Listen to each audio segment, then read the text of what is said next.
Hello and welcome. It's May 5th and this is Afghan Voice Agency.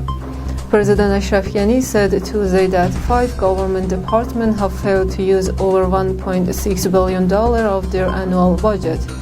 Addressing an event on occasion of Education Week, Ghani stated the blockage of billions of dollars by these government departments is not acceptable. Ghani stressed that if any department or government organization fails to utilize its budget within 1 year, the budget for the office will be distributed to other departments. We do not have room to waste money, Ghani said.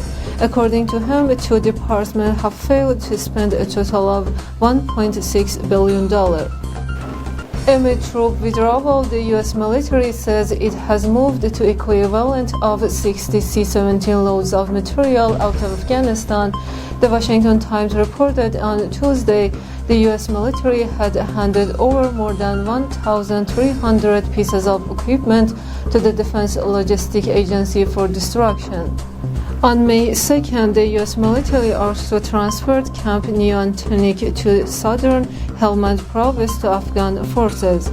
In a statement, the U.S. Central Command said the American forces in Afghanistan had completed between 2% to 6% of the entire retrograde process. The Taliban would roll back much of the progress made in Afghan women's rights if the Islamist extremists regain national power, according to an assessment released on Tuesday by top U.S. intelligence analysts.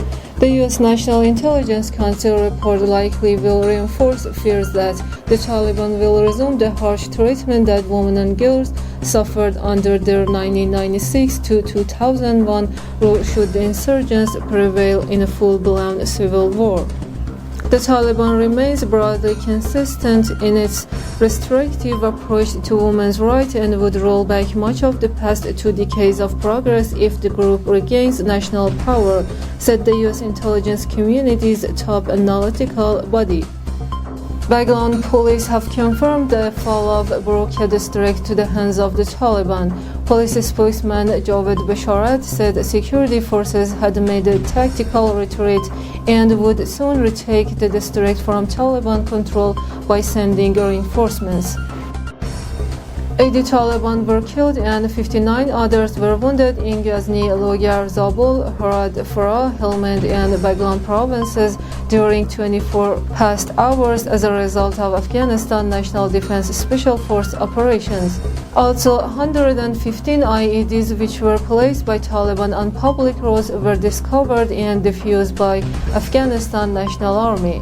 Palestinian resistance movement Hamas and other resistance groups have called on people to confront Israeli settlers who are reportedly planning to raid the Al-Aqsa Mosque next week. Hamas spokesman Abdul Latif Al-Qanous said on Tuesday that calls by extremist Jewish factions to raid the holy site would promote a new revolution, adding that the resistance would have several options available to respond to such aggression. In an interview with France 24 General David Petraeus, former commander of U.S. forces in Iraq and Afghanistan, reacted to the recent decision of U.S. President Joe Biden to withdraw all U.S. troops from Afghanistan.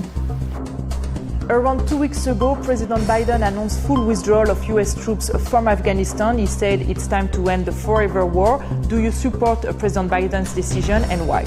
Well, I certainly respect the decision, and I know it was a very difficult one, as has been reported to me. Of course, there were no good options here. They were all the least bad options. Beyond that, I should note that no one wants to see endless wars end more than those who have actually been fighting in them. I should just note for your viewers that my last night in command of the International Security Assistance Force in Afghanistan was spent at the airport in Kabul, where we received the many coffins of the French soldiers who were killed in that suicide bombing that took place in July of 2011. I know the consequences. I know the casualties, the sacrifice, and again, very much want to see these wars end.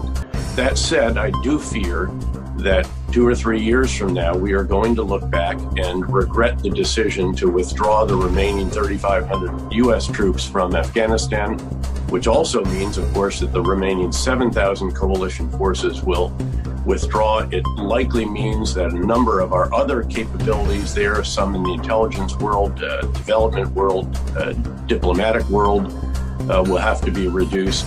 And finally, we should note that this is not going to end the endless war in Afghanistan. It is going to end the U.S. and the coalition involvement in that war militarily. And although we routinely say that there is no military solution to this problem, the Taliban doesn't believe that, and they are very much on the offensive. In fact, they marked the 1st of May with a huge number of attacks, which thankfully were repulsed very effectively by the Afghan security forces, who are very much fighting and dying for their country, and they will fight tenaciously to resist the efforts of the Taliban to further erode the security conditions in Afghanistan. Thanks for watching and stay tuned.